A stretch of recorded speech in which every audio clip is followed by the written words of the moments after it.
Shawarma கேட்டது குட்டமாரும் jumbo ஷவர்மான்னு சொல்லி ஒன்று கொடுத்தாங்க. பார்த்தா ஒரு கையை வச்சு பிடிக்க முடியல, அவ்வளோ பெருசாக இருந்துச்சு. கை பத்தலை எனக்கு.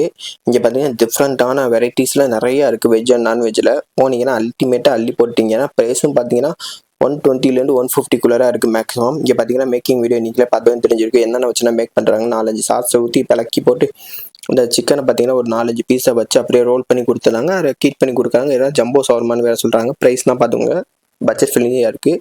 Bangalore side MG road side போனீங்கன்னா இந்த கடையில் ட்ரை பண்ணி பாருங்கள். மஸ்ட் ட்ரை இந்த ஜம்போ ஷவர்மா சொல்லுவேன். ஏன்னா அவ்வளோ பைட்டு சூப்பராக இருந்துச்சு. ஒரு பைட் கடிக்கும் போதும் கிரிஸ்பியாக இருந்துச்சு. பார்த்தீங்கன்னா வாயில் வச்சு கடிக்க முடியலை. மீச கீசன்னு இருந்துச்சுன்னா எல்லாமே வாய்க்குள்ளே போகல, அப்படி இருந்துச்சு. இழுக்க முடியாமல் இருக்க வேண்டியதாகிடுச்சு.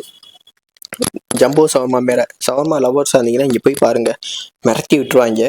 அப்புறம் வந்து டெண்டர் கோகோனட்னு ஒன்று வாங்கியிருந்தேன். அதுவுமே ஓரளவுக்கு டீசெண்டாக இருந்துச்சு.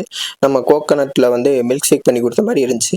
ஓகே, ரெண்டும் சாப்பிட்டு பார்த்தீங்கன்னா பில்லு ஒரு 200 ரூபா வந்துச்சு. ஓகே, வர இருந்துச்சு. ஒரு மத்தியானம் லஞ்சோ டின்னரோ ட்ரை பண்ணி பார்க்கலாம். ட்ரை பண்ணவங்க கீழே கமெண்ட் பண்ணுங்கள். மஸ்ட் ட்ரை இந்த கடையை நான் சொல்லுவேன். எம்ஜி ரோட் சைடு போனீங்கன்னா பட்ஜெட் ஃப்ரெண்ட்லியாக சாப்பிடணும்னு நினச்சிங்கன்னா இந்த கடைக்கு போங்க. மேலே 99 பிரியாணி இருக்குது. வரட்டா?